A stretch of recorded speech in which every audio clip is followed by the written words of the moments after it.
Bonjour, je suis Mike Fink et vous avez le pouvoir d'améliorer et de créer la vie que vous voulez grâce au pouvoir de votre cerveau et de votre esprit. Ma mission, c'est de vous aider, de vous inspirer, de vous éduquer, de vous donner les outils pour que vous puissiez y arriver et que vous deveniez ainsi maître de votre destin. Ce que je vais partager aujourd'hui avec vous, c'est quelque chose qui a à voir avec les bénéfices de l'ennui et comment faire marcher votre cerveau avec ses deux jambes. Je me rends compte que ça peut sembler cryptique.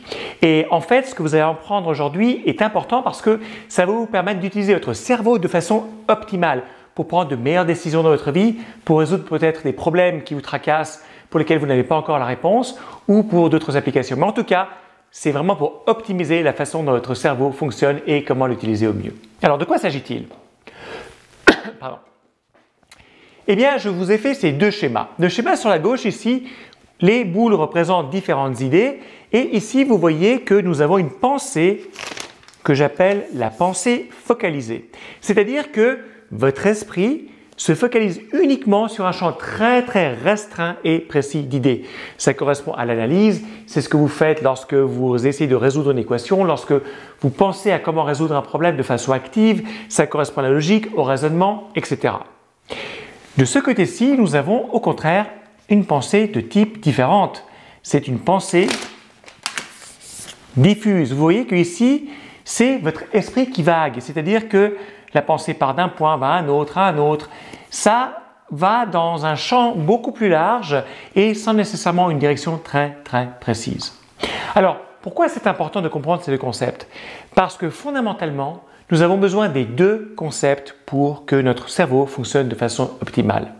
C'est pour cette raison que je vous dis que le cerveau, en utilisant ces concepts, est comme s'il marchait avec ses deux jambes. Parce que je vais rentrer dans des exemples spécifiques, mais parfois les gens me posent la question « Ok Mike, pensée focalisée, je comprends. Pensée diffuse, je comprends. Qu'est-ce qui est mieux entre ces deux-là » Et la réponse est la suivante. Qu'est-ce qui est le mieux? En fait, je réponds avec une question. Qu'est-ce qui est le mieux entre votre jambe droite et votre jambe gauche? Et la réponse, c'est ni l'une ni l'autre, c'est les deux. Lorsque vous utilisez votre jambe droite et votre jambe gauche, donc vos deux jambes, eh bien c'est là que vous pouvez marcher, que vous pouvez courir. Si vous n'utilisez qu'une seule jambe, que ce soit la jambe droite ou la jambe gauche, eh bien sauter à coche-pied, c'est beaucoup moins efficace. Alors, ici, je vous fais voir ces deux exemples de pensée et pourquoi c'est important? Parce que il y a la réflexion suivante que je vous invite à faire. La majeure partie des découvertes importantes dans le monde ne sont jamais faites en termes de pensée focalisée. Elles sont faites lorsque la personne est en pensée diffuse. Regardez, Newton, il était en train de dormir ou de rêvasser sous un arbre, la paume lui tombe sur la tête et là, clac, il a eu l'inspiration pour la physique newtonienne et la force de gravité. Archimède, c'est en étant dans son bain qu'il a eu cette espèce de flash où il a compris comment il pouvait utiliser justement le niveau d'eau pour mesurer la densité de certains objets. Einstein était en train de rêvasser lorsqu'il a conçu la théorie de la relativité. C'est-à-dire que oui, ces personnes avaient passé beaucoup de temps auparavant en pensée focalisée, c'est-à-dire qu'ils avaient vraiment essayé de résoudre l'affaire ou d'y penser. Einstein avait certainement écrit un grand nombre d'équations sur un tableau, il avait consulté différentes choses, il avait vraiment focalisé son esprit sur le problème. Mais ce n'est que lorsqu'il est passé en mode de pensée diffuse que tout ce qu'il avait nourri en termes d'informations au travers de la pensée focalisée, eh bien, a pu commencer à tester des connexions, des associations avec d'autres idées. Tac. Et comme c'est un type de pensée associatif et on va dire ici, c'est le détail, ici c'est la vue d'ensemble, eh bien, c'est au travers de cette association qu'il y a eu de nouvelles connexions d'idées qui ont pu se faire et que l'idée géniale est intervenue. Donc, pourquoi c'est important? Parce que la façon d'activer votre pensée focalisée, c'est de porter votre attention sur quelque chose, alors que la façon d'activer la pensée diffuse, c'est de relaxer votre attention. Donc, jusqu'à présent, nous avons établi que ces deux types de pensées sont nécessaires. C'est équivalent d'utiliser deux jambes pour avancer, pour marcher, pour courir, plutôt qu'une seule jambe et de sauter à cloche-pied. Et je dis que c'est important, pourquoi? Parce que malheureusement, notre société moderne, au jour d'aujourd'hui, à cause de la surstimulation de nos téléphones portables, d'Internet, des publicités constantes, du monde digital qui nous entoure, eh bien nous passons la majeure partie du temps en pensée focalisée et nous ne passons plus de temps en pensée diffuse. À propos, un autre exemple de pensée diffuse qui vous est certainement plus personnel, je suis sûr que vous avez eu des idées ou des solutions qui vous sont venues à des problèmes lorsque vous étiez sous la douche. Pourquoi ça vient sous la douche? Les gens se posent la question. Eh bien parce que lorsque vous êtes sous la douche, en général, vous n'êtes pas en train de consulter des notes ou des informations précises. Lorsque vous êtes sous la douche, votre pensée vague, vous êtes en mode de pensée diffuse et c'est là que comme vous aviez probablement pensé au problème auparavant de façon focalisée, eh bien sous la douche, la réponse vient au travers de la pensée diffuse. Mais que se passe-t-il dans le monde moderne et pourquoi est-ce que je parle des bénéfices de l'ennui? Parce que l'ennui, ça peut sembler justement ennuyeux, mais en fait l'ennui c'est un moment où vous n'utilisez pas votre pensée de façon focalisée.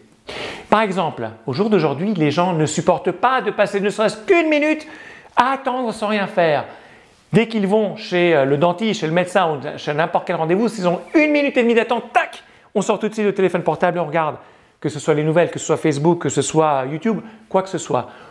Le monde digital d'aujourd'hui, le monde de surstimulation, nous tient bloqués dans cette pensée focalisée parce que nous sommes en train de porter attention constamment à quelque chose. Donc, mon invitation pour que vous puissiez utiliser votre cerveau de façon optimale, pour que vous utilisez vos 2 jambes, c'est de réapprendre à vous ennuyer. Faites en sorte que lorsque vous allez à un rendez-vous et que vous avez quelques minutes d'attente, forcez-vous, laissez le téléphone portable dans la poche et simplement regardez autour de vous. Laissez-vous rêvasser, laissez votre pensée vaguer. Allez faire des marches dans la nature. En plus, la nature, il y a beaucoup d'études qui ont montré que rien que d'aller marcher dans la nature, de passer du temps dans la nature, ça augmente le bien-être. Mais en plus d'augmenter le bien-être pour des raisons physiologiques, ça va aussi vous permettre, si vous marchez plus en vous relaxant aussi bien physiquement que mentalement, surtout mentalement, d'activer votre pensée diffuse et donc de processer ce que vous avez mis dans votre esprit lorsque vous étiez en pensée focalisée. Réapprenez à vous ennuyer entre guillemets parce que l'ennui n'est pas de l'ennui, ce sont simplement des occasions pour que votre cerveau puisse activer la pensée diffuse. J'aimerais vous offrir une dernière perspective par rapport à ça. Pensez à la focaliser comme au fait de mettre de la nourriture à l'intérieur de votre organisme et à la pensée diffuse comme au processus de digestion de cette nourriture. Eh bien, au jour d'aujourd'hui, à cause de la surstimulation, nous ne faisons que mettre, remplir notre corps de nourriture avec très peu de temps de digestion. Et évidemment, ce n'est pas quelque chose d'optimal. Imaginez si vous mangez, mais que votre corps n'a pas la capacité de digérer. Ça ne marcherait pas très bien. C'est pour ça aussi que je vous dis que les 2 sont nécessaires. Juste manger sans digérer, ça ne marche pas, ou juste digérer sans rien donner à manger, ça ne marche pas non plus. Donc voilà, je voulais partager avec vous les bénéfices de l'ennui. Réapprenez à vous ennuyer. Assurez-vous que vous avez des moments durant lesquels vous pouvez laisser votre pensée diffuse entrer en action simplement en relaxant votre attention. Et vous allez voir, vous allez plus avoir ces espèces de d'éclairs de génie ou ces réponses aux questions que vous vous posez, que ce soit des questions sur le travail, que ce soit des questions plus personnelles. Passez du temps à penser focalisé pour justement prendre les informations nécessaires, mais ensuite prenez le temps de vous ennuyer entre guillemets et surtout de passer en mode pensée diffuse au travers de la relaxation de votre attention pour trouver des réponses, des associations différentes.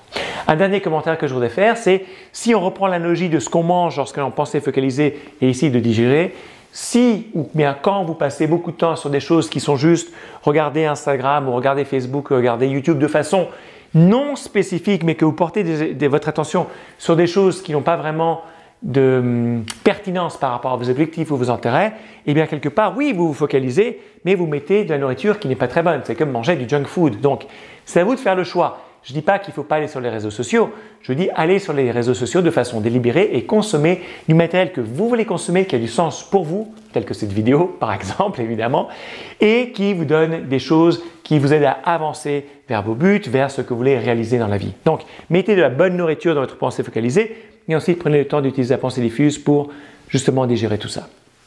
Voilà, c'est ce que je voulais partager avec vous. Si vous avez trouvé cette vidéo intéressante, eh bien, partagez-la avec d'autres personnes, aimez cette vidéo, aimez cette page ou bien abonnez-vous à cette chaîne et surtout cliquez sur le lien dans la description, que ce soit en haut, en bas, à droite ou à gauche, en fonction de la plateforme, pour vous abonner à ma newsletter qui vous donnera des ressources supplémentaires pour améliorer votre vie, créer la vie que vous voulez et surtout devenir maître de votre destin. Je suis Mike Fink, je vous dis à très bientôt.